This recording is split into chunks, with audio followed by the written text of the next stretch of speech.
Bienvenue pour cette sixième partie de notre série vidéo sur le thème de la fin des temps, prédit par la Bible et que j'ai intitulé donc les trompettes de Dieu vont bientôt sonner. Cette sixième partie est relativement longue et j'ai mis près de 12 à 14 heures rien que pour la révision. Donc je suis relativement fatigué, mais comme le temps presse, alors je sollicite donc votre attention, votre indulgence d'abord, et puis votre attention, car cela nécessitera un effort de concentration de votre part, tout comme pour moi. C'est pourquoi n'hésitez pas à repasser les vidéos pour mieux en comprendre le sens, demandant continuellement au Seigneur son aide. Je ne sais pas si je vais donc la faire d'un seul tenant ou en deux, nous verrons bien. Je vais donc commencer par un petit résumé des deux précédentes parties que nous avons vues. Donc l'enregistrement est bon, je continue. Les deux événements, donc premièrement, de Jésus-Christ à distinguer. La première venue sur terre en tant que serviteur humilié et rejeté par les hommes et son retour sur terre en roi de gloire. Deuxièmement, nous avons vu son retour de gloire avec ces deux aspects à distinguer. En premièrement, l'enlèvement de l'Église et secondement, le retour de gloire sur terre pour instaurer son royaume. En troisième, nous avons répondu à cette question. Peut-on déterminer la durée de l'intervalle entre les deux événements de son retour ? Et après avoir donc réalisé que le retour de Christ sur terre était d'abord précédé par un temps de trouble, appelé tribulation ou 70e semaine de Daniel, en cherchant à répondre à ces deux questions. Quelle est la durée de cette 70e semaine de Daniel, selon Daniel? Et comment, en deuxièmement, se situe l'Église par rapport à cette 70e semaine décrite par Daniel? Pour le premièrement, il a été démontré que le temps de la tribulation ou de la 70e semaine de Daniel est de 2 fois 42 mois ou 2 fois 160 jours qui correspondent à 2 fois 3 ans et demi, soit 7 ans. Ou encore 2 fois un temps, des temps et la moitié d'un temps. Pour le deuxièmement, nous avons apporté 2 preuves de la position pré-tribulationnisme de l'Église, en précisant que 18 arguments à ce sujet se trouvaient dans le tome 2. Cette sixième partie de notre étude de la fin des temps va se porter sur 2 sessions. Premièrement, la différence fondamentale entre le jour de Christ, qui est l'enlèvement, et le jour de l'Éternel, qui est l'après-enlèvement, avec ses 12 phases que nous verrons. Deuxièmement, les 2 signes de l'imminence de l'enlèvement de l'Église.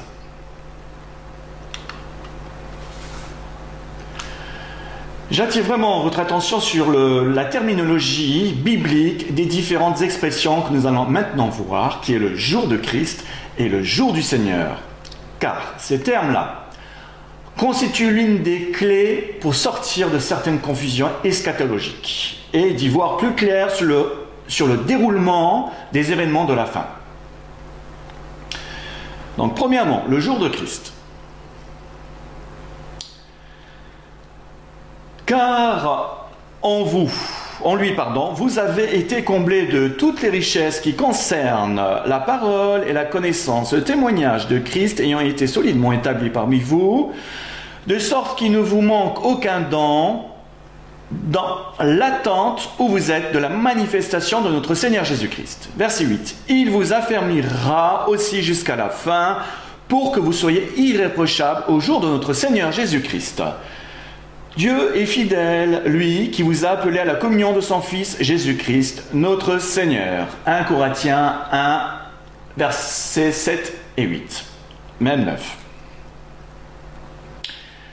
La manifestation de notre Seigneur Jésus-Christ mentionnée ici au verset 7 est décrite dans ce contexte comme étant son retour pour ceux qui lui appartiennent, appelé le jour de notre Seigneur Jésus-Christ, au verset qui le suit, c'est-à-dire le verset 8. Ce jour-là est l'espérance de tout chrétien. D'abord pour les morts en Christ, comme nous avons vu dans 1 Thessaloniciens 4, versets 15 et 16, et ensuite, nous, les chrétiens de la dernière génération, ceux qui en seront jugés dignes, comme dit Luc 21, verset 36, dans la version Martin et Osterwald. Nous serons donc enlevés à la rencontre avec ceux qui sont morts en Christ, dans les airs, à la rencontre de l'époux. Ce jour de Christ est donc cet événement sans précédent qui est donc appelé l'enlèvement de l'Église.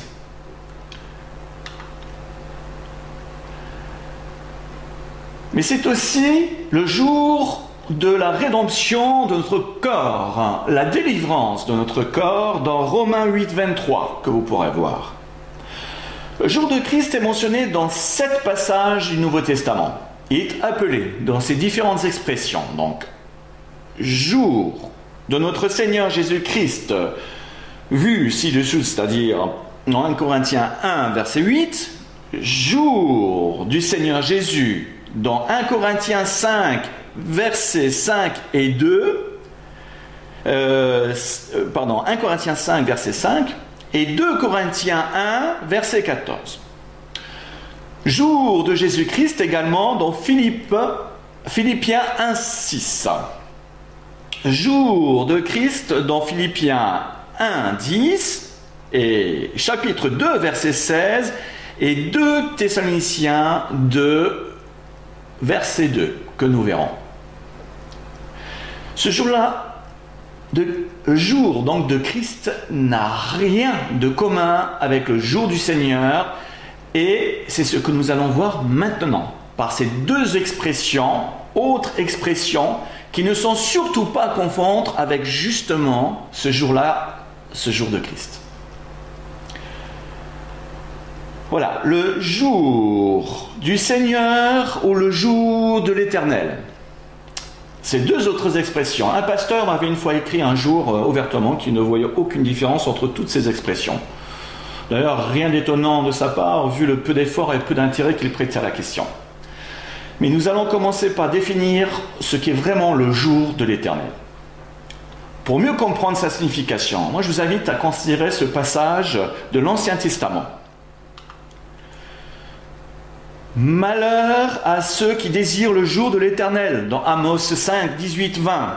Qu'attendez-vous du jour de l'Éternel ?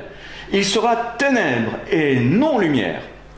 Vous serez comme un homme qui fuit devant un lion et que rencontre un ours qui gagne sa demeure, appuie sa main sur la muraille et que mord un serpent. Le jour de l'Éternel n'est-il pas ténèbres et non lumière ? N'est-il pas obscur et sans éclat ? Un autre, passons à un autre directement texte pour définir ce jour de l'Éternel. Dans Sophonie 1, 14, chapitre 1, verset 14-15. Le grand jour de l'Éternel est proche. Il est proche, il arrive en toute hâte. Le jour de l'Éternel fait entendre sa voix et le héros pousse des cris amers. Ce jour est un jour de fureur, un jour de détresse et d'angoisse, un jour de ravage et de destruction, un jour de ténèbres et d'obscurité, un jour de nuées et de brouillard, un jour où retentiront la trompette et les cris de guerre contre les villes fortes et les tours élevées. Je mettrai les hommes dans la détresse, et ils marcheront comme des aveugles, parce qu'ils ont péché contre l'Éternel. Je répandrai leur sang comme de la poussière, et leur chair comme de l'ordure. Ni leur argent, ni leur or ne pourront les délivrer au jour de la fureur de l'Éternel. Par le feu de sa jalousie, tout le pays sera consumé, et il détruira soudain tous les habitants du pays. Par ces passages, il est clairement établi que le jour de l'Éternel est associé à une mise en garde très sérieuse, car il est défini par une manifestation de ténèbres et de grands malheurs pour tous ceux qui seront concernés. C'est pourquoi il ne peut être assimilé au jour de Christ, si ce n'est par son contraste, car le jour de l'Éternel est ténèbres, alors que le jour de Christ est lumière, représentant la bienheureuse espérance du chrétien. Avez-vous remarqué que cette démonstration constitue à elle seule une autre preuve irréfutable du pré-tribulationnisme? Là, je m'adresse maintenant à ceux qui ont pour fondement la doctrine du mi-tribulationnisme ou encore post-tribulationnisme, en plaçant l'enlèvement de l'Église durant la tribulation, car il est écrit « Malheur à ceux qui désirent le jour de l'Éternel ». Ce n'est pas moi qui le dit, c'est la parole de Dieu. Et j'en appelle à votre bon sens pour vous éviter cette malédiction. Comment notre espérance du retour de Christ peut-il être concilié avec le fait de placer l'enlèvement de l'Église dans un contexte de malheur prédit par le prophète de Dieu? Vous ne pouvez pas placer l'enlèvement de l'Église dans le contexte du jour de l'Éternel, car il est écrit « Malheur à tous ceux qui désirent ce jour-là ». N'importe quel homme sensé sur terre vous affirmerez que c'est incohérent et que seul un aveugle et de surcroît sourd s'y tromperait. Oui, la séduction de l'ennemi est grande, prenez-y garde. Toutes les fois qu'il est donc question dans l'Ancien Testament du jour de l'Éternel, nous sommes dans un contexte qui est en rapport avec la manifestation de Dieu intervenant dans les affaires des hommes pour rendre un jugement de leurs actes. Et ce sera le cas pour le reste d'Israël à la fin, mais aussi le reste des hommes qui n'auront pas participé à l'enlèvement de l'Église. Tout le reste des hommes, y compris même les chrétiens, de ceux qui ne partiront pas. Il est important de remarquer que l'expression « jour de l'Éternel » dans l'Ancien Testament trouve son équivalence dans une expression reformulée dans le Nouveau Testament comme étant le jour du Seigneur. Le jour du Seigneur, comme quoi vous voyez, ça n'a rien à voir avec le jour d'aller le dimanche à l'église. Bibliquement parlant. Autrement dit donc, le jour de l'Éternel et jour du Seigneur sont deux expressions qui veulent dire exactement la même chose. Car le jour de l'Éternel dans l'Ancien Testament est ce que le jour du Seigneur pour le Nouveau Testament.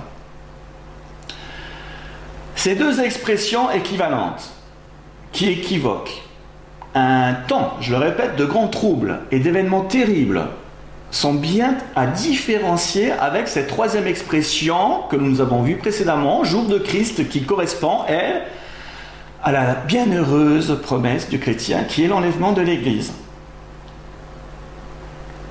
Lisons encore dans les deux passages à suivre qui prouvent leur similitude les expressions jour de l'Éternel et de l'Ancien Testament et jour du Seigneur qui sera lui dans le Nouveau Testament.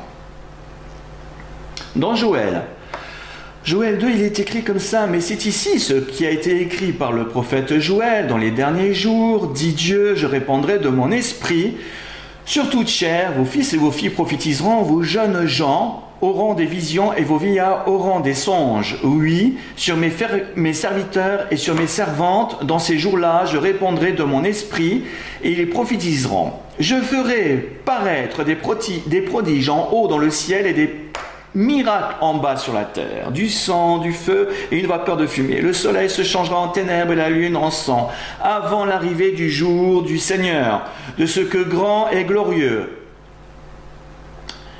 De ce jour-là grand et glorieux. Alors quiconque invoquera le nom du Seigneur sera sauvé. En fait, c'est un passage, dans Actes 2, 16, 21, mais que l'on retrouve dans Joël 2, 30, verset 31, mais qui cette fois-ci aura l'expression du jour de l'Éternel. Alors que là, on voit bien que dans ce passage de Actes 2, 16, 21, l'expression utilisée est jour du Seigneur.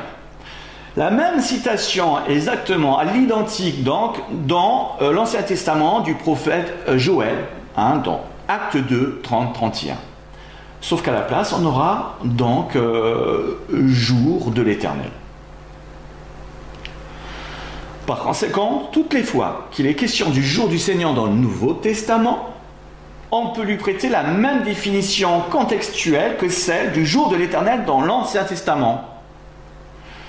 Les références que vous avez dans l'Ancien Testament pour définir et bien comprendre le contexte du jour de l'Éternel sont dans Amos 5, 18, 20, Psaume 2, 9, Malachie 4, 5, Joël 1, verset 15, 2, verset 1 à 11, 2, verset 31 et bien d'autres passages.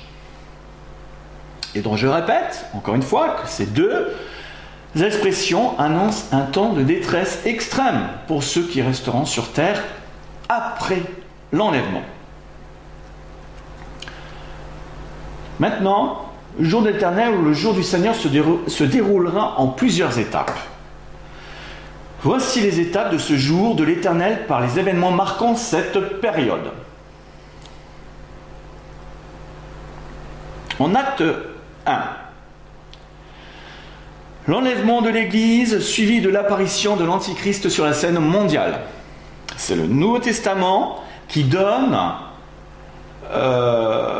ce complément d'information dans les lettres de Paul aux Thessaloniciens. Il apparaît clairement dans 1 Thessaloniciens 5, au verset de 1 à 5, que le jour de l'Éternel débutera aussitôt l'enlèvement accompli. Ce qui vient étayer dire, c'est ce passage justement, le jour du Seigneur viendra comme un voleur dans la nuit, quand les hommes diront paix et sûreté, alors une ruine soudaine les surprendra, comme les douleurs de l'enfantement surprennent la femme enceinte. Ils n'échapperont point. 1 Thessaloniciens 5, 2.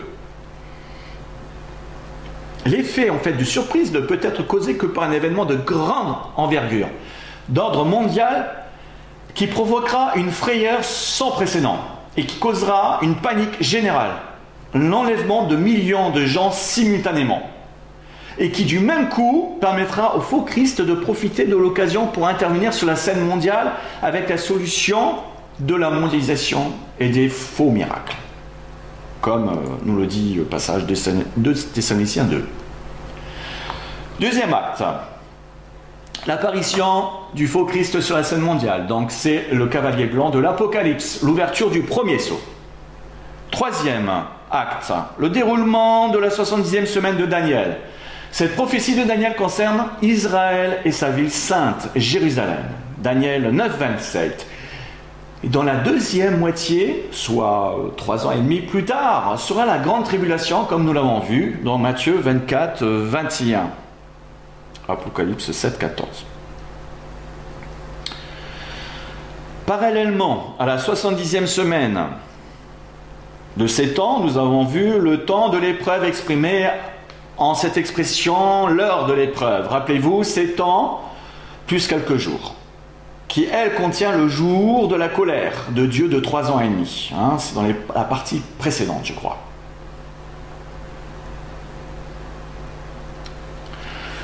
La colère de l'Éternel qui s'enflamme pour exterminer ses ennemis. Oui, de même que la 70e semaine de Daniel s'étend, est destinée au peuple d'Israël. L'heure de l'épreuve ainsi que le jour de la colère sont réservés au jugement des nations, à l'église apostate, la prostituée dans l'Apocalypse. Ça, on aura le temps tout ça de voir. Les expressions en fait tribulation et grande tribulation, elles sont utilisées pour désigner les persécutions, les souffrances en général de tous les saints, chrétiens et juifs. Voilà. durant cette période de 7 ans, qui s'intensifiera lors de la deuxième période de ces 7 ans, c'est-à-dire 3 ans et demi de la grande tribulation. Je tiens à préciser que nous ne relevons ici que les grandes lignes concernant le jour du Seigneur, car il faut savoir qu'à partir du départ de l'Église, c'est-à-dire juste après du chapitre 4 de l'Apocalypse, tout le reste donc de l'Apocalypse parle de ce jour-là.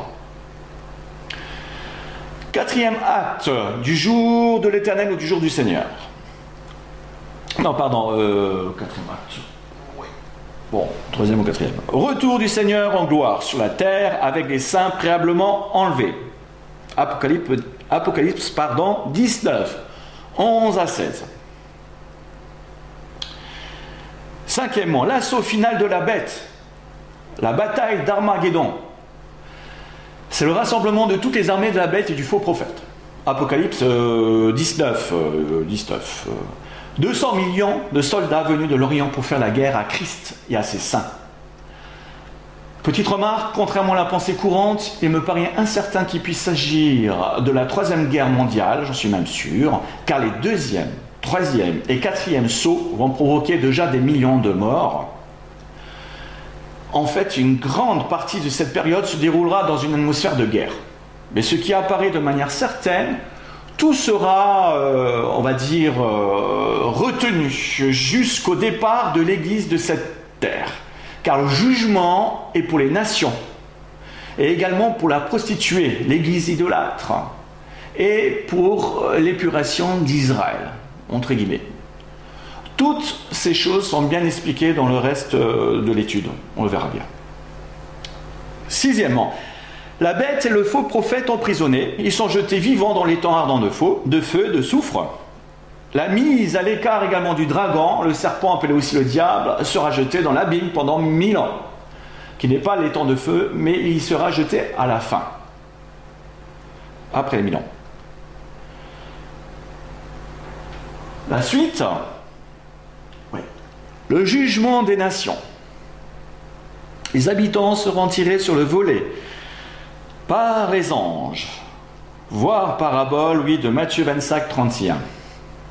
Séparation des brebis et des boucs commentée plus loin. En fonction du traitement qu'ils ont réservé aux frères de Christ, c'est-à-dire les chrétiens durant la tribulation et les Israéliens convertis. Et plus particulièrement les 144 000 juifs aussi qui auront été désignés pour évangéliser le monde durant cette période de trouble. Puis le jugement d'Israël en Ézéchiel 20, 34, verset 34-38.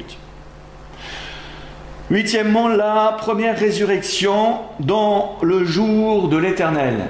Il n'est pas question ici des morts en Christ, car elle est préalable au jour de l'Éternel, qui est prévu dans le jour de Christ au moment de l'enlèvement de l'Église. Même avant les vivants, ceux qui sont vivants et qui seront enlevés en tant que vivants. La première résurrection dans cet acte-là, du jour du Seigneur, dans Apocalypse 20, vous vous rappelez, 4, 6, est aussi appelée la résurrection des justes, dans Acte 24, 15, qui concerne tous les croyants bénéficiant du salut, sauf les morts en Christ, ressuscités eux au jour de Christ, parce que faisant partie de l'Église préalablement enlevée. Dans la partie précédente, ça a été expliqué. Savoir que les martyrs de la tribulation, plus les croyants de l'ancienne alliance, donc antérieurs à la première venue de Jésus-Christ, seront donc concernés par cette résurrection après la tribulation, juste avant le millénium.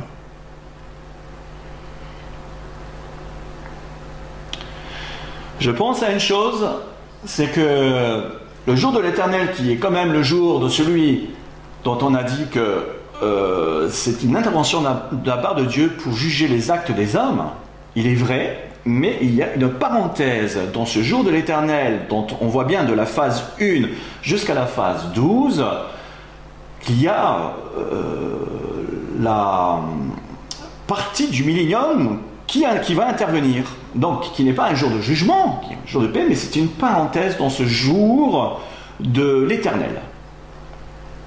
Donc le règne justement, en neuvième, le règne millénaire de Christ sur la terre, avec les saints de tous les temps.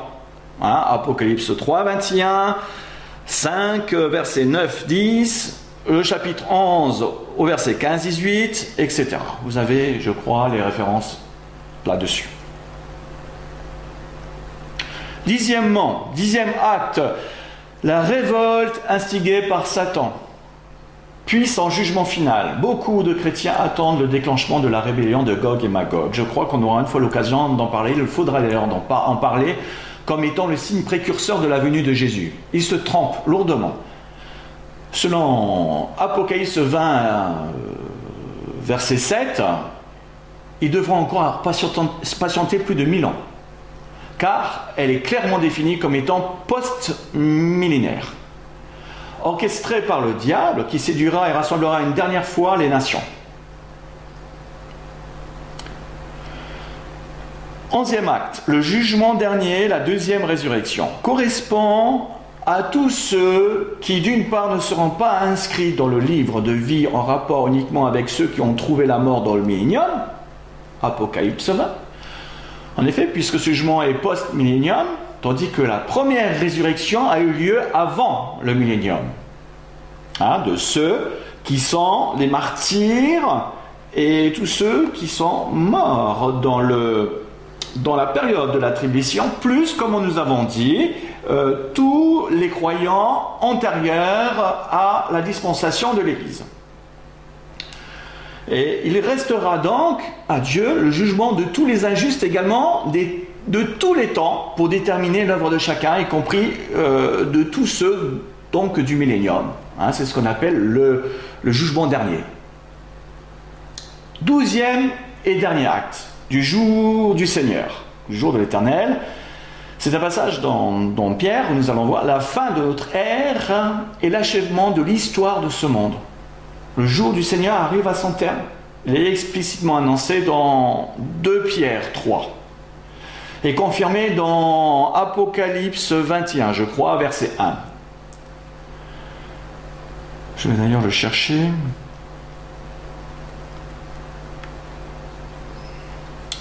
Le jour du Seigneur viendra comme un voleur. En ce jour, les cieux passeront avec fracas.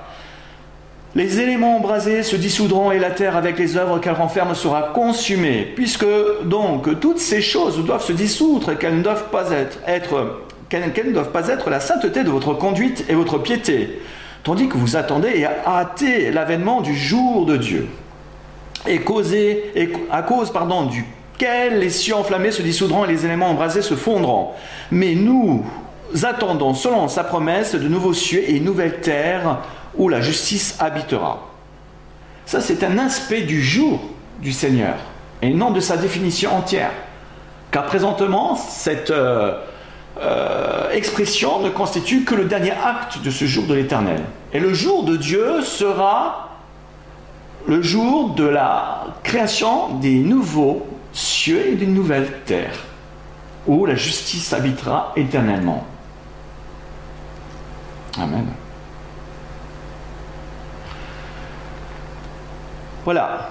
Donc, nous allons passer à notre deuxième partie, enfin deuxième session dans cette 6e partie, on va dire.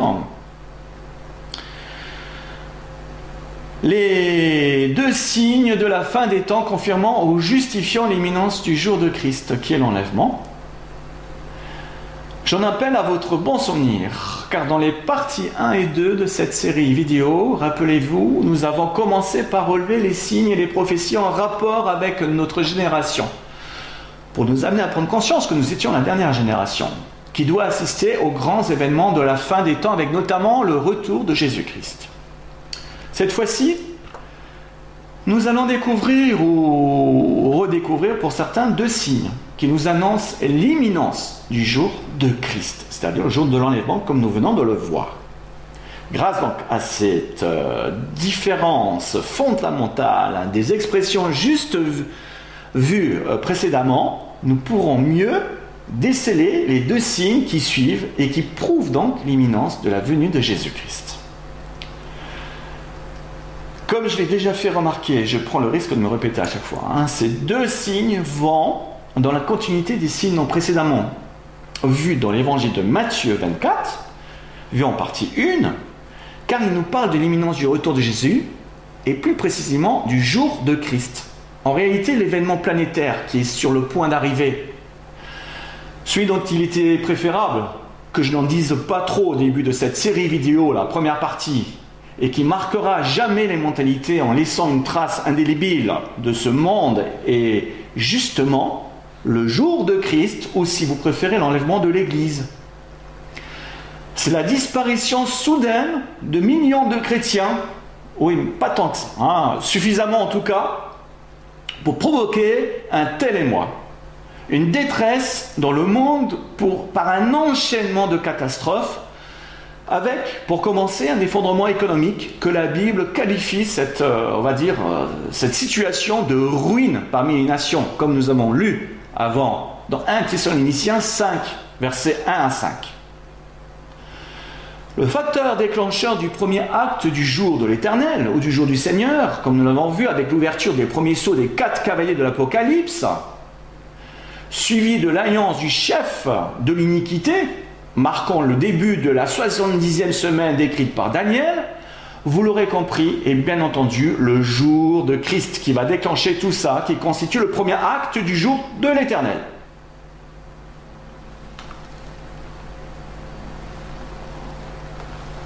Oui. Donc, nous lisons, pour ceux qui regardent l'avènement de notre Seigneur Jésus-Christ et notre réunion avec lui, nous vous prions, frères, de ne pas vous laisser ébranler facilement dans vos pensées et de ne pas vous laisser troubler par quelques inspirations ou quelques paroles ou quelques lettres qu'on dirait venir de nous, comme si le jour de Christ, Christos, Kurios, et non pas Kurios, c'est la différence de Kurios. Donc, si le jour de Christos était imminent, si le jour de Christ était imminent, que personne ne vous séduise en aucune manière, car il faut que la révolte ou l'apostasie soit arrivée auparavant, et qu'on ait vu paraître l'homme du péché, le fils de la perdition. L'adversaire est celui qui s'élève au-dessus de tout ce qu'on appelle Dieu et qu'on adore jusqu'à s'asseoir comme Dieu dans le temple de Dieu, se proclamant lui-même Dieu. Attention donc à la bonne version qui est Osterwald, Martin et l'épée, ou la Genève encore. Ce passage de la deuxième lettre de Paul aux Thessaloniciens fait suite à la première lettre écrite de la main de Paul, dont le contenu porte essentiellement sur le mystère dévoilé de l'enlèvement comme étant l'espérance formidable de l'Église, et plus particulièrement de la génération concernée de son vivant, pour assister à l'un des événements le plus grandiose que la Bible nous rapporte. Cette deuxième lettre prouve une chose, c'est que les premiers chrétiens attendaient l'imminence de l'enlèvement de l'Église, selon les explications que Paul avait données dans sa première lettre. Et cela, nous allons le voir dans la prochaine partie. Malgré donc les explications de Paul, ces Thessaloniciens n'avaient pas compris ou n'avaient pas plutôt pris en compte les éléments nécessaires pour que l'arrivée de l'enlèvement soit une réalité. Et dont l'apôtre prend soin de réexpliquer dans cette deuxième lettre les conditions à l'accomplissement de cet événement. Il précise et souligne fortement que 2 conditions soient requises avant l'imminence du jour de Christ. Là, j'attire toute votre attention, car beaucoup de versions, en fait, ne faisant pas la différence entre le jour de Christ et le jour du Seigneur. Ils ont rendu la compréhension difficile de ce texte très important en rendant une mauvaise traduction.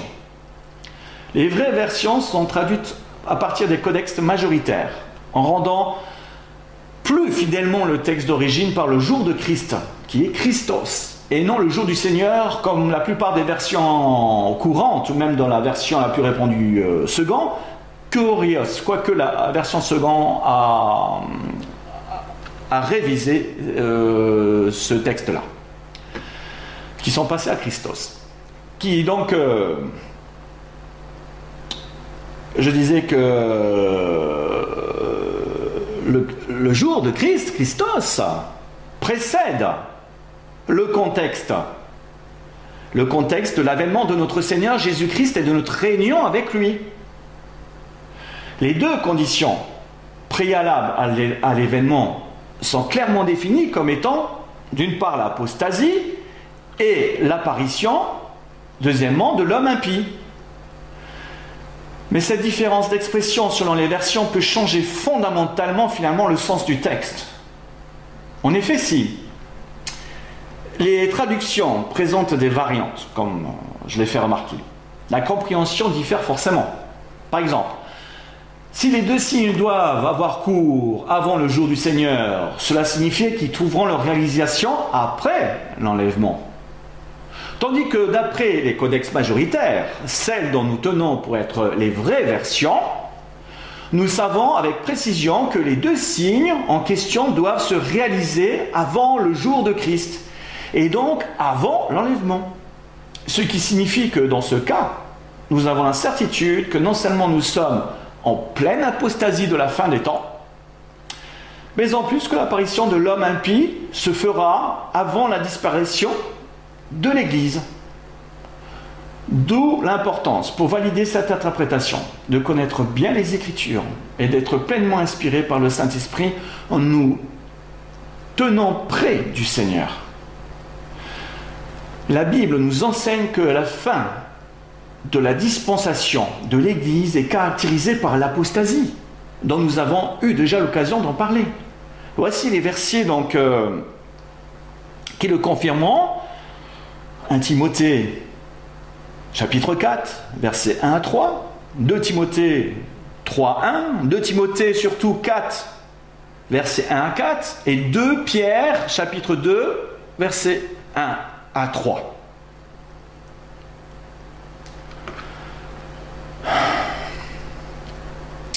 D'autre part donc, pour valider ces deux signes comme étant ceux que nous assistons donc actuellement, il faut que nous constations que l'Église universelle soit confrontée à la réalité de l'apostasie et de l'apparition de l'Antichrist. Est-ce le cas?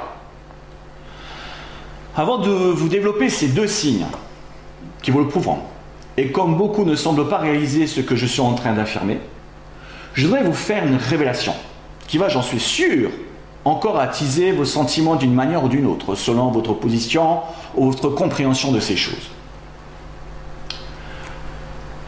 Si l'on considère avec attention de nouveau la parabole du figuier prophétique de Matthieu 24, 32, je vais vous la retrouver.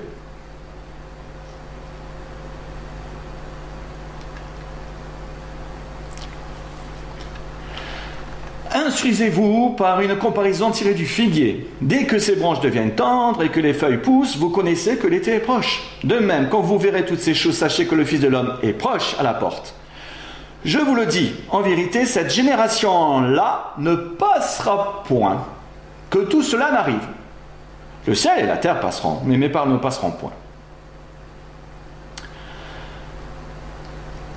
Excusez-moi, 2 secondes.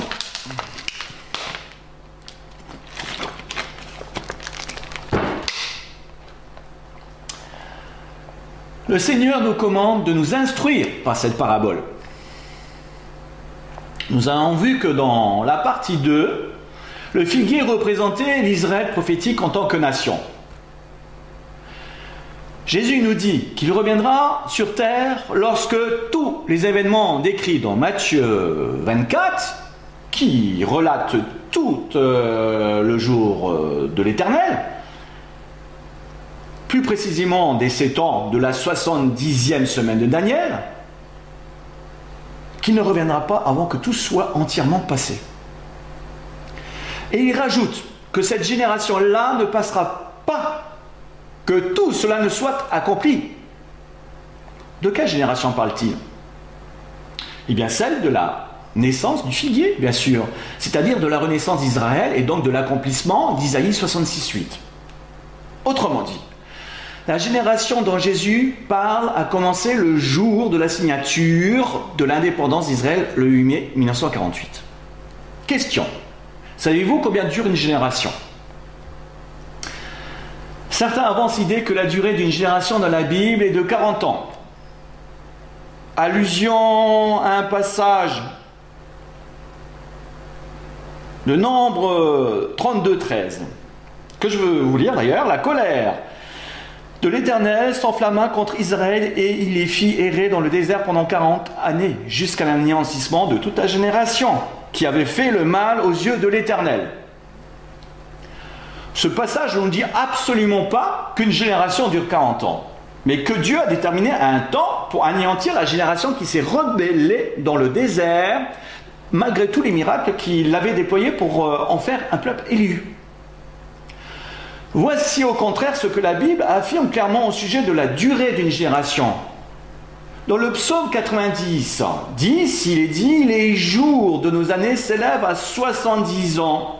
Pour les plus robustes, c'est 80 ans. » La moyenne d'une génération dans la Bible est de 75 ans. Soit 70 plus 80 ans égale 150 divisé par 2 égale 75. Si donc la moyenne d'une génération est de 75 ans, et le figuier prophétique ayant commencé en 1948, nous avons 1948 plus 75 égale 2022. Autrement dit,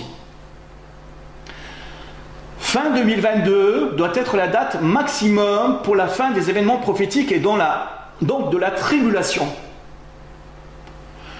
Je ne prétends pas pour l'instant que cela se fera en 2022, mais j'affirme juste que les temps de la fin ne peuvent excéder cette date, que c'est le dernier Kara, car Dieu a fixé un temps pour l'histoire de l'humanité, comme nous l'avons expliqué dans les 2 premières parties.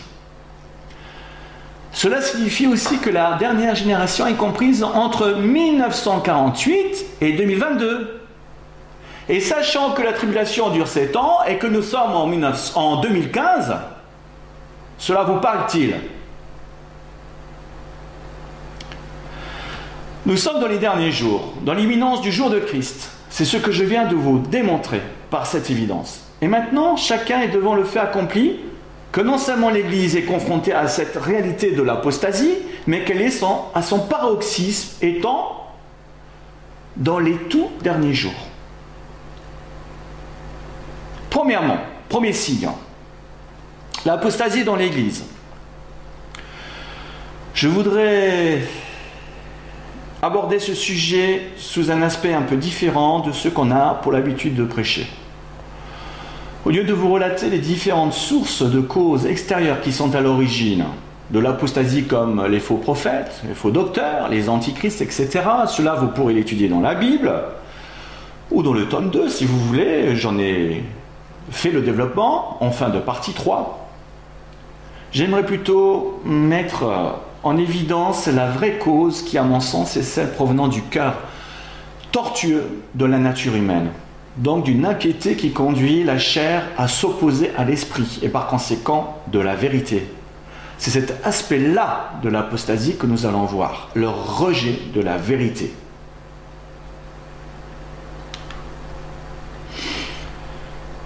Qu'est-ce que l'apostasie? L'apostasie en grec, apostasia, c'est l'étymologie grecque de ce mot, est composée d'une préposition apo, indiquant l'éloignement, et du mot stase, exprimant mot à mot action de se tenir à l'écart, de s'écarter ou éloignement de. Ce mot figure à 2 reprises dans le Nouveau Testament. Or, ils ont appris que tu enseignes à tous les Juifs qui sont parmi les païens à renoncer, apostasia, à Moïse, dans Actes 21-21. Et que personne ne vous séduise d'aucune manière, car il faut que l'apostasia, donc, soit arrivée auparavant. Dans le passage que nous avons précédemment lu aussi, de Thessaloniciens 2, verset 3. Sans même prendre en compte la démonstration précédente de cette formidable parabole du figuier prophétique. Si l'on considère aujourd'hui rien que l'état actuel de l'Église, nous pouvons constater que l'apostasie est telle que nous sommes arrivés à son paroxysme, et donc à la veille du jour de Christ. S'il y a parmi vous qui ne partagent pas ce constat, je suis au regret de devoir vous informer qu'il est urgent de reconsidérer votre position. Parce que soit vous n'avez pas été encore réveillé, ou soit que vous êtes victime de cet état d'aveuglement, ou pire encore d'endurcissement. Nous avons déjà évoqué dans les parties précédentes de certaines causes de l'apostasie, avec notamment les faux enseignements des instituts bibliques qui ont rempli les églises de pasteurs victimes de leurs faux enseignements. Considérons maintenant une autre cause qui est à l'origine de grands malaises dans la plupart des églises évangéliques. C'est en rapport avec la mission que le Seigneur nous a donnée. Et Jésus s'approchant, dans Matthieu 28, 18, 20. Et Jésus, s'approchant, leur parla, en disant, « Toute puissance m'est donnée dans le ciel et sur la terre. Allez donc et enseignez toutes les nations, les baptisons au nom du Père et du Fils et du Saint-Esprit, et les enseignant de garder tout ce que je vous ai commandé. Et voici, je suis toujours avec vous jusqu'à la fin du monde. » Autre texte. « Je t'ai choisi du milieu de ce peuple et du milieu des païens vers qui je t'envoie, afin que tu leur ouvres les yeux, pour qu'ils passent des ténèbres à la lumière et de la puissance de Satan à Dieu, pour qu'ils reçoivent par la foi en moi le pardon des péchés et l'héritage avec les sanctifiés. » C'est Paul qui parle dans Actes 26, 17, 18. « Mais j'ai prêché premièrement à ceux de Damas et puis à Jérusalem et dans toute la Judée aux gentils de se repentir et de se convertir à Dieu en faisant des œuvres dignes de la repentance. » Acte 26, 20.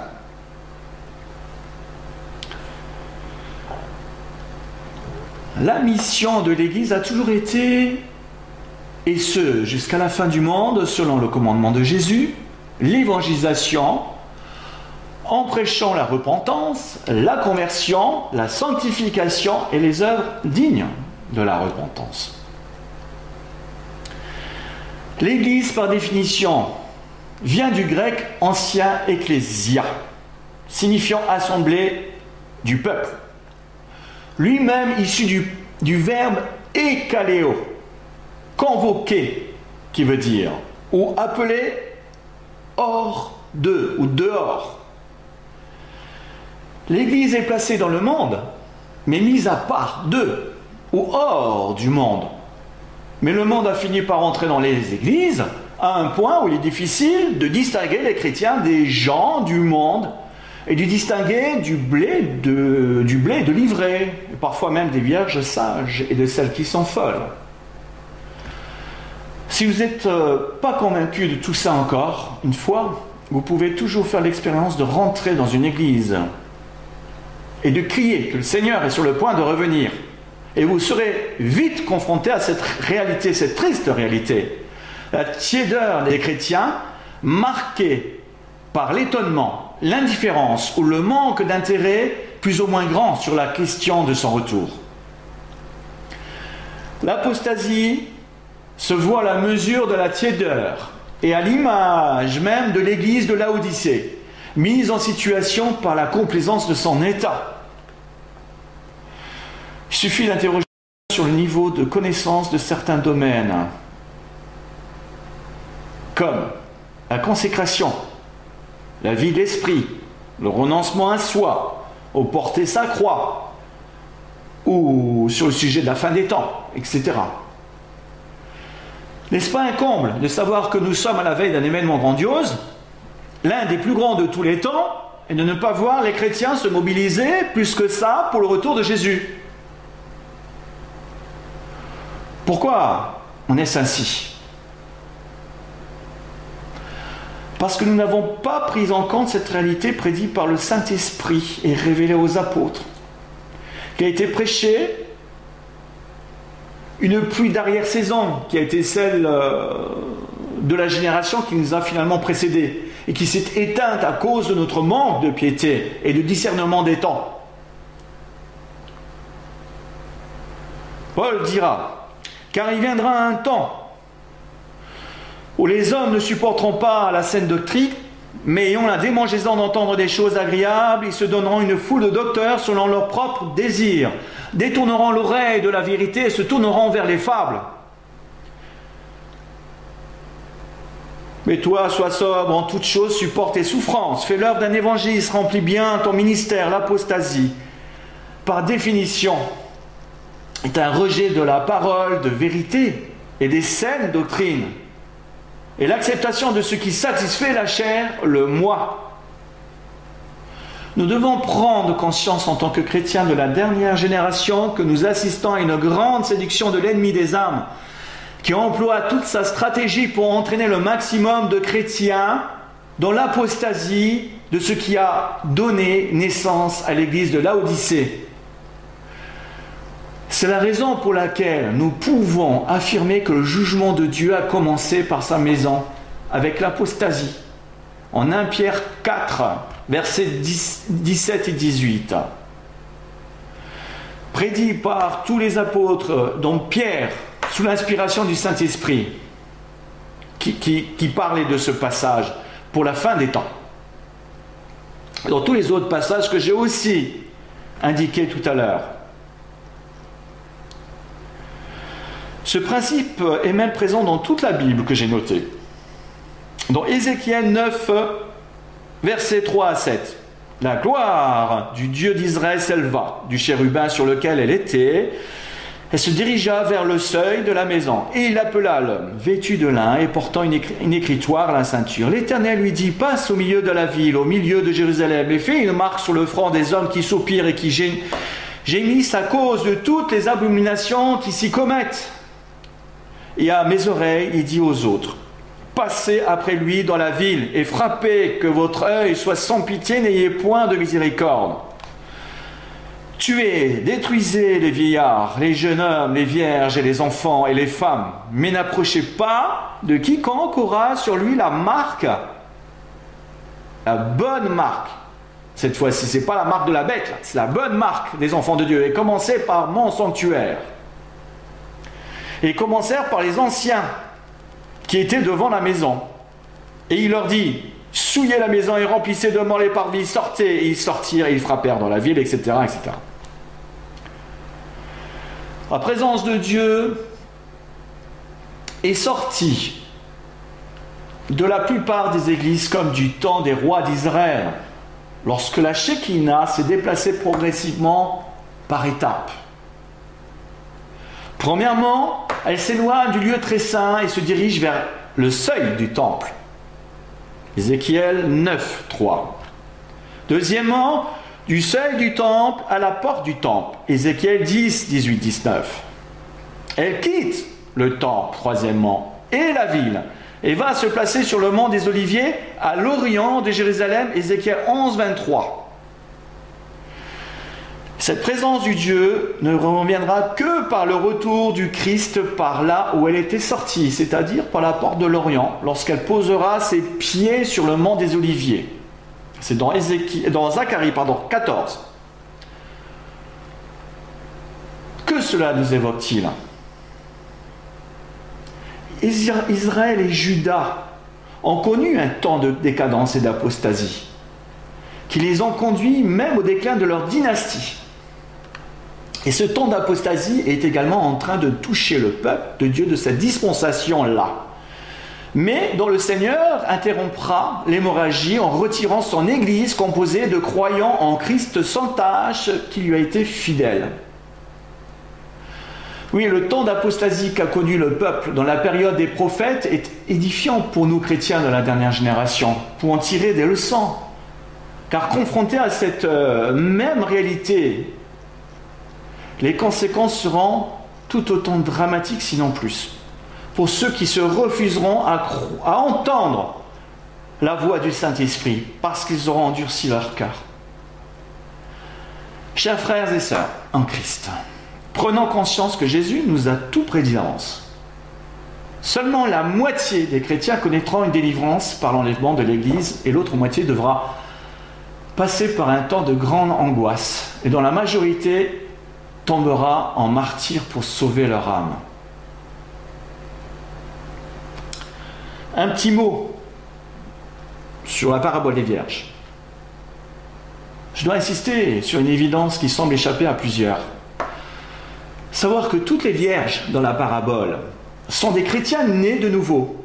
Toutes, y compris les vierges folles. Sans quoi elles ne seraient pas vierges. Ce qui définit leur folie n'est pas du tout qu'elles soient vierges, mais folles. La différence des vierges sages ou folles est déterminée en fonction de la mesure d'huile pour les sages et l'absence totale d'huile pour les folles qui marchent selon la chair, c'est-à-dire procédant de leur seule compréhension humaine et les œuvres qui en découlent.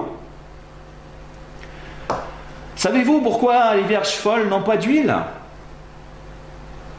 Nous allons lire dans Éphésiens 1, versets 13-14.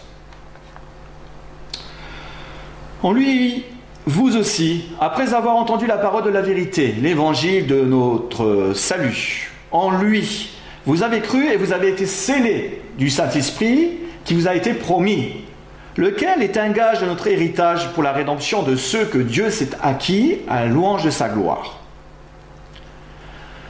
Seulement voilà, dans la même épître, il est aussi vivement recommandé de ne pas attrister le Saint-Esprit par lequel vous avez été scellés pour le jour de la rédemption. Éphésiens 4, 30-32. Par la colère, la calomnie, etc. Et ailleurs, il est encore écrit de ne pas l'éteindre. Pas éteindre le Saint-Esprit. Résultat. Beaucoup d'églises, et bien plus que l'on croit, sont vides, mortes, à l'exemple de l'église de Sardes et de Laodicée, ne se revêtant que de l'enveloppe extérieure, cherchant à imiter la vraie manifestation du Saint-Esprit par des cantiques et louanges. Et dans la réponse de l'Éternel, je vais vous la donner. Je hais, je méprise vos fêtes et je ne puis sentir vos assemblées. Quand vous me présentez des holocaustes et des offrandes, je n'y prends aucun plaisir, et les veaux engraissés que vous sacrifiez en action de grâce, je ne les regarde pas. Éloigne de moi le bruit de tes cantiques. Je n'écoute pas le son de tes luttes, mais que la droite soit comme un courant d'eau, et la justice comme un torrent qui jamais ne tarit. Connaissez ce passage. L'apostasie est un rejet de la vérité, ou un manque de connaissance. Mon peuple est détruit parce qu'il lui manque la connaissance qui procède de la révélation. Et la suite du verset qu'on cite un peu plus rarement.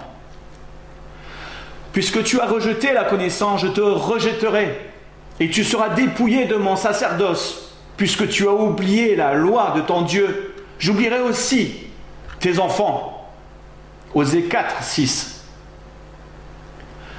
Le manque de connaissance procède d'un manque de piété, nous dit Tite 1, verset 1. Et 1 Timothée 6, verset 3, parle de la saine doctrine selon la piété. Pas selon la théologie, selon la piété. Le manque de piété est dû à un endurcissement du cœur qui vient de la séduction du péché. Hébreux 3, 12. Les fausses doctrines, maintenant, qui viennent accentuer l'apostasie en cette fin des temps.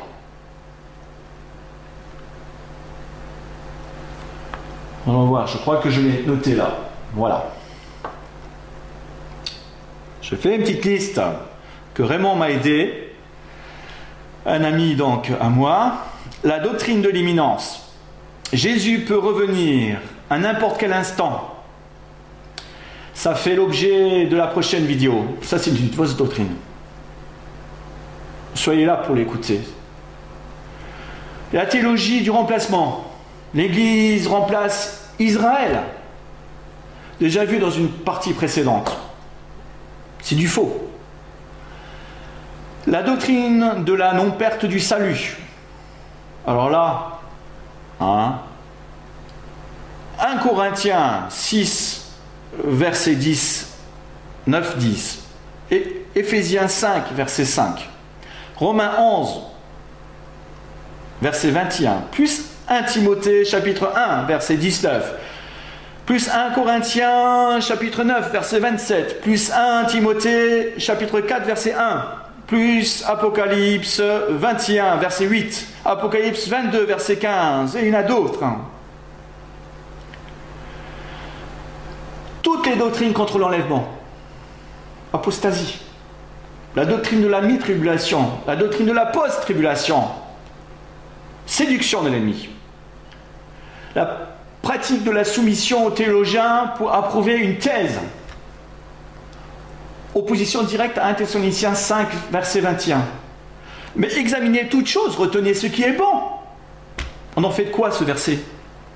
Du temps des apôtres, le conseil des sages était composé d'anciens, mais qui étaient remplis du Saint-Esprit. Dans combien d'églises est-ce le cas aujourd'hui? Attention de ne pas tomber dans l'autre extrême, c'est-à-dire de ne pas manifester de la rébellion, qui est le pire de tout. D'où l'importance d'une vie de prière pour exercer un discernement dans la crainte de Dieu. Il faut bien faire la différence d'une soumission à toutes les institutions auxquelles nous sommes redevables et l'obéissance à ces dernières. Il y a une différence. La soumission est une attitude de cœur, une attitude intérieure qui est entièrement dévouée à Dieu. Et l'obéissance est conditionnelle à ces institutions en fonction de leur légitimité par rapport à la parole de Dieu. Autrement dit, si elles sont conformes à la volonté de Dieu ou non. Autre doctrine, celle de la prospérité. Les pasteurs qui s'enrichissent sur le dos des chrétiens les plus vulnérables.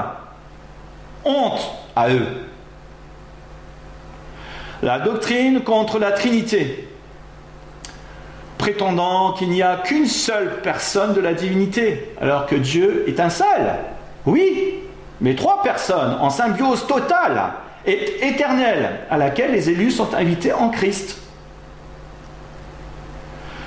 La doctrine de la fausse onction, parce qu'elle ne pousse, je veux dire, pas les âmes à se repentir et à pleurer sur leurs péchés, mais les plonge dans un délire de rire incontrôlable, offrant un spectacle contraire à la gloire de Dieu. Voilà, etc. Toutes sont des doctrines de séduction et ne poursuivent qu'un seul but, de fourvoyer le chrétien de son vrai objectif, qui est sa préparation dans la sanctification pour le jour de Christ. Mon conseil, si vous êtes dans une église qui ne prêche pas la vérité au sujet de l'enlèvement et sur la fin des temps, et qu'elle ne veut pas y pourvoir, réagissez. Parce que soit elle est endormie ou profondément séduite, vous avez dans ce cas la responsabilité de la réveiller. Et si elle ne vous accorde aucun crédit, fuyez-la. Si elle ne vous jette pas dehors. Imaginez un instant la ligne du temps qui représente ces 6000 ans d'histoire, on va dire, de notre humanité, et que vous vous retrouvez tout au bout de cette ligne. Allez-vous réagir comme si vous étiez au milieu, ou comme si vous étiez encore, si vous avez tout le temps? Toute chose a son temps. Mais lorsque vous êtes à la fin, oui, je sais, il y en a qui ne voient pas le bout de cette ligne et s'imaginent qu'elle prendra fin dans quelques siècles, comme on en entend certains. Ou qui préfèrent avoir leurs préoccupations des choses de cette terre en adhérant à cette citation de Martin Luther, qui disait « Si l'on m'apprenait que la fin du monde est pour demain, je planterais quand même un pommier ». Il y a de nombreux versets qui contredisent cette citation diabolique. Mais vous, est-ce eux que vous voulez suivre? Un aveugle peut-il conduire un aveugle? Ne tomberont-ils pas tous deux dans une fosse? A dit Jésus. Je vous laisse à votre réflexion. Il ne faut pas confondre maintenant apostasie avec, premièrement, ceux qui se réclament d'un christianisme ou d'un prétendu chrétien qui n'est pas né de Dieu. Car apostasie, donc, c'est le renoncement de foi pour un chrétien né de nouveau. Apostasie, c'est un renoncement de la foi pour un chrétien. Sinon, ce n'est pas un renoncement de la foi s'il n'est pas chrétien. C'est dans 1 Timothée 4, versets 1 à 3. L'erreur que peut engendrer l'ignorance due à une méconnaissance du sujet. Vous avez un exemple dans Actes 19, 1, 6. Mais aussi, troisièmement, ne pas confondre avec le manque de maturité spirituelle, qui est la croissance normale de la vie chrétienne. Exemple, les yeux des disciples se sont ouverts après la mort de Christ, au moment de sa résurrection, pour comprendre les Écritures concernant le premier avènement du Seigneur. Toute chose à son temps. Il y a un cycle normal de la vie chrétienne, une graine qui pousse pour devenir la tige et devenir ensuite un épi. Et lorsqu'on devient un épi, disait un frère il n'y a pas longtemps, l'épi se courbe, on s'humilie toujours devant le Seigneur et puis devant les chrétiens. Les étapes de l'apostasie.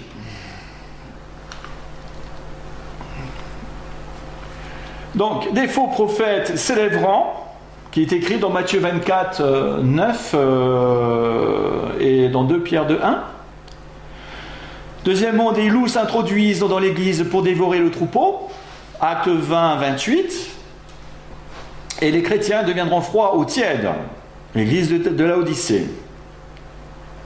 Tous ces points-là sont développés dans mon premier livre, Un ultime appel de Dieu. Quatrièmement, la plupart des chrétiens ne supporteront plus la saine doctrine et calomnieront la vérité par manque de piété. Les références sont là. Finissons donc ce signe-là par les ressources du chrétien en période de dérive.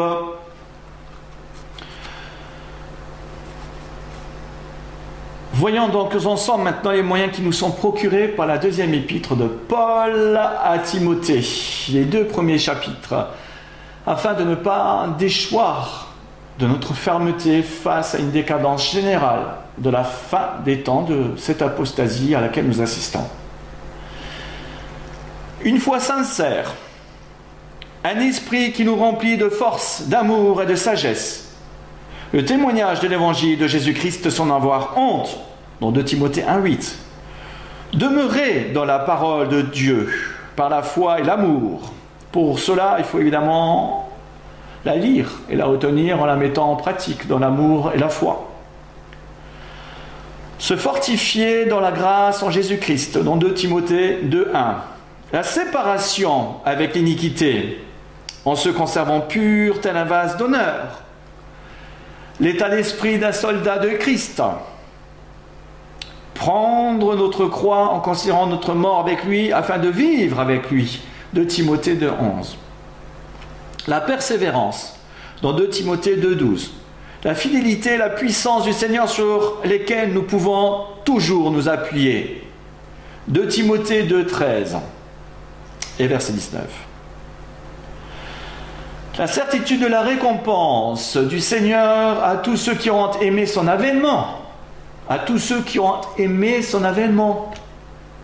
2 Timothée 4, versets 7-8. À tous ceux qui ont aimé son avènement, précise Paul. Remplir son rôle de sentinelle aussi particulièrement ces derniers jours pour crier « L'époux arrive !» Sortez à sa rencontre. Allez à sa rencontre. Matthieu 25, la parabole des 10 vierges. Se revêtir des armes, Éphésiens 6, 11, 18. Veillez et priez en tout temps avec une entière persévérance, Éphésiens 6, 18 et puis tous les autres versets.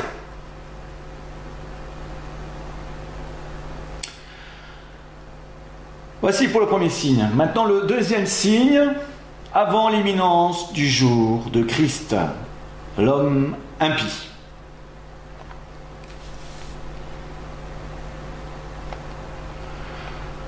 Pour ce qui regarde de l'avènement de notre Seigneur Jésus-Christ et notre union avec lui, nous nous prions, frères, de ne pas vous laisser branler facilement dans vos pensées et de ne pas vous laisser troubler par quelques inspirations ou par quelques paroles ou quelques lettres qu'on dirait venir de nous, comme si le jour de Christ était imminent.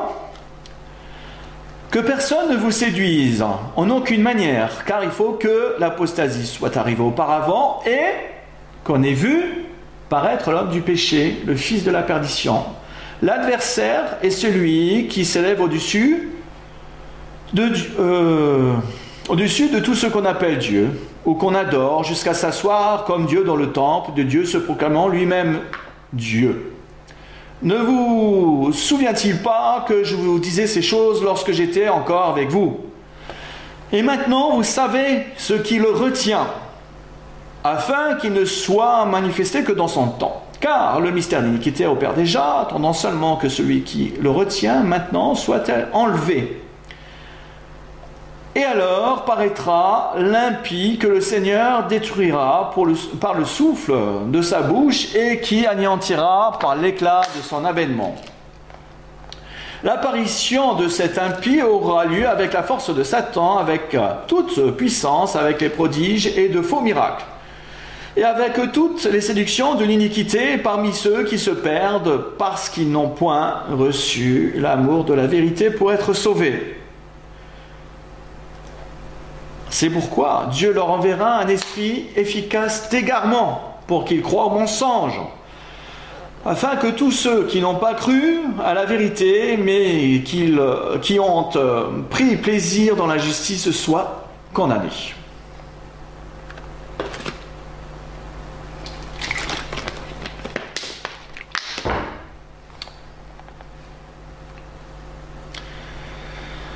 Comme déjà donc précédemment pour le premier signe, l'apostasie, il en sera de même exactement pour le deuxième signe, l'homme impie, qui doit se manifester avant le jour de Christ, dans les bonnes versions, qui le justifient.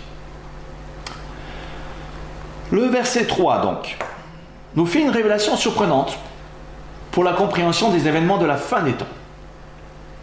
En effet, s'il apparaît clairement que le faux Christ, qui est le cavalier blanc de l'Apocalypse,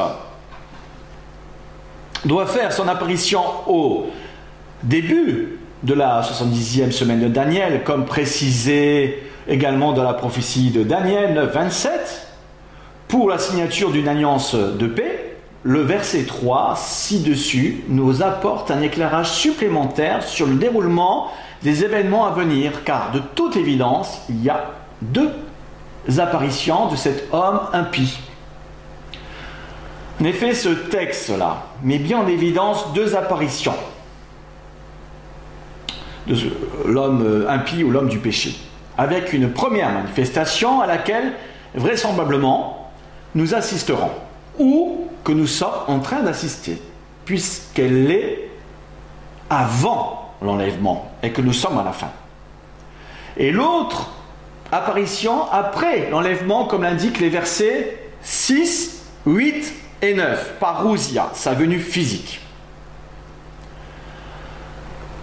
Premièrement, donc, en fait, ce qu'il faut comprendre, c'est que la première apparition dont il est question dans ce texte, à laquelle l'Église doit être témoin, relève de son identité. Car le mot ici est employé, le mot apokalopto, qui signifie découvrir, dévoiler ce qui est caché, voilé,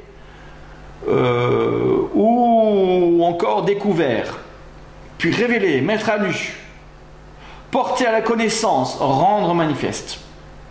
En d'autres termes, les chrétiens devraient connaître l'identité de la personne qui deviendra l'Antichrist et qui est né dans ce monde en même temps que l'apostasie a commencé à faire des ravages.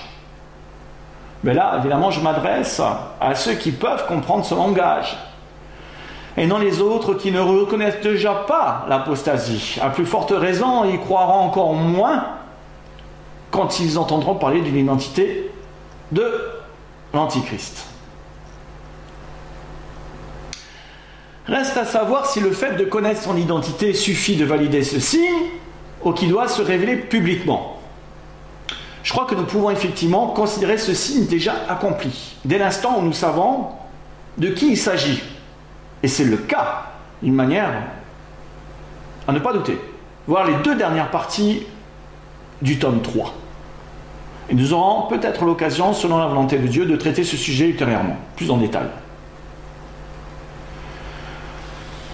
Il faut donc bien distinguer 2 manifestations distinctes de l'homme impie. La première on vient de la voir, mais la seconde, apparition de l'homme impie, le faux Christ, interviendra quelques jours après le jour de Christ. Et cette fois-ci en tant qu'acteur principal dans la mondialisation pour tenter de redonner espoir à un monde plongé subitement dans le chaos, suite justement à l'enlèvement de l'Église.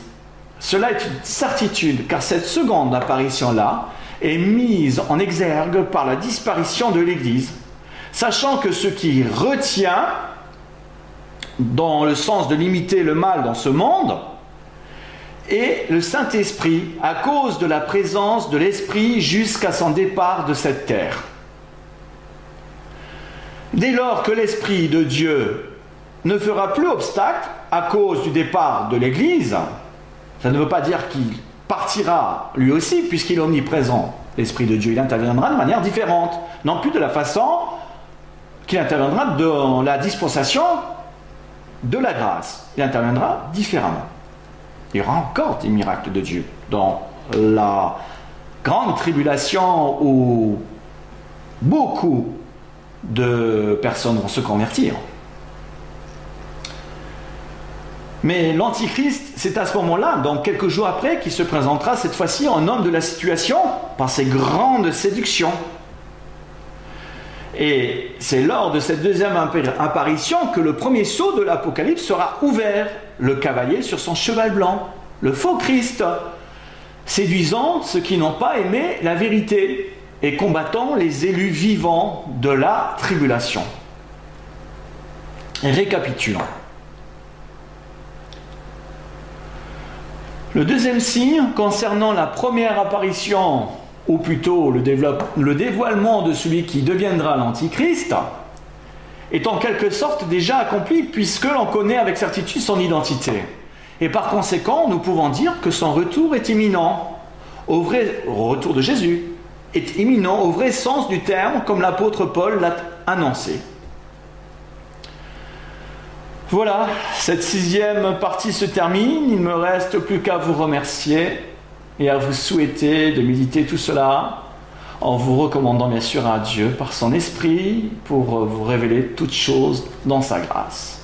À bientôt pour une prochaine partie et merci pour votre fervente prière, intercession, parce que j'en ai besoin. Merci.